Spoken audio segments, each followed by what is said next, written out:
Christopher Columbus was not searching for India. He was searching for the East Indies Spice Islands, Indonesia. This is a matter of fact, supported by the following evidence. Columbus himself wrote in his diary that he had come to the Indies by way of the ocean sea. The Spanish king and queen specifically mentioned the Spice Islands in their instructions to Columbus for his first voyage. A newspaper article published in 1493, shortly after Columbus's return from his first voyage, reported that he had discovered the islands of Cipango, Japan, and the Moluccas, Spice Islands. It is true that Columbus himself believed that he had reached India.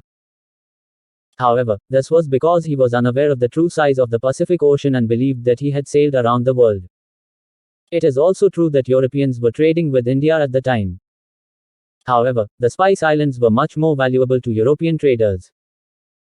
Spices were used to preserve food and to flavor dishes, and they were also in high demand for medicinal purposes. The misconception that Columbus was searching for India when he was actually searching for Indonesia is likely due to a number of factors, including Columbus's own insistence that he had reached the Indies, the confusion of European geographers of the time about the geography of Asia, the broad use of the term Indies at the time to refer to a vast region of Asia that included India, China, and Southeast Asia. In conclusion, there is clear evidence that Christopher Columbus was not searching for India. He was searching for the East Indies Spice Islands, Indonesia. Proof that Columbus was searching for the East Indies Spice Islands, Indonesia, not India. 1. Quote from Columbus's diary. On October 11, 1492, Columbus wrote in his diary, "I have told you how I have come to the Indies by way of the ocean sea. I have now seen and discovered many islands, uninhabited by people without number. I have also found gold in some of them." The term Indies was used at the time to refer to a vast region of Asia that included India, China, and Southeast Asia. However, it is clear from Columbus's diary that he was specifically interested in the Spice Islands of Southeast Asia, which were known for their valuable spices such as cloves, nutmeg, and cinnamon. 2. Quote from the Spanish king and queen. In their instructions to Columbus for his first voyage, the Spanish king and queen wrote, "We order you to sail to the said islands and mainland in the ocean sea, and to discover and acquire them for us."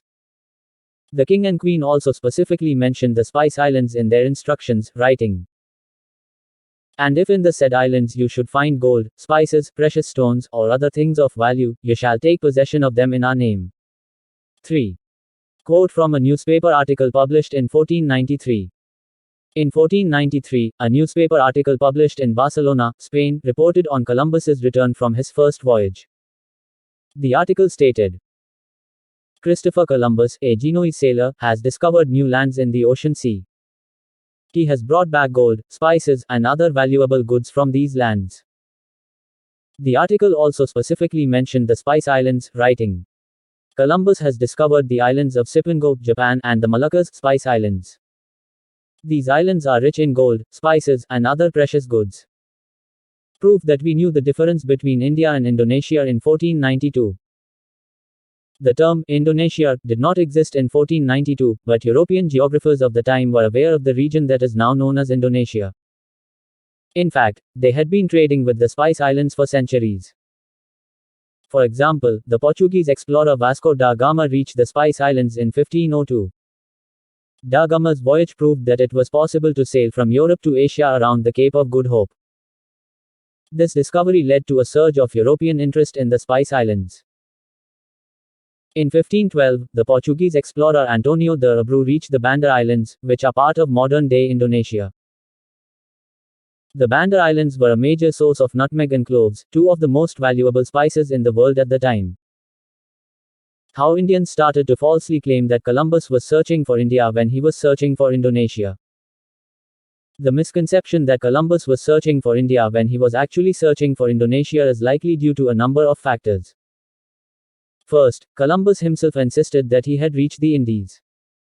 This is probably because he was unaware of the true size of the Pacific Ocean and believed that he had sailed around the world. Second, European geographers of the time were confused about the geography of Asia.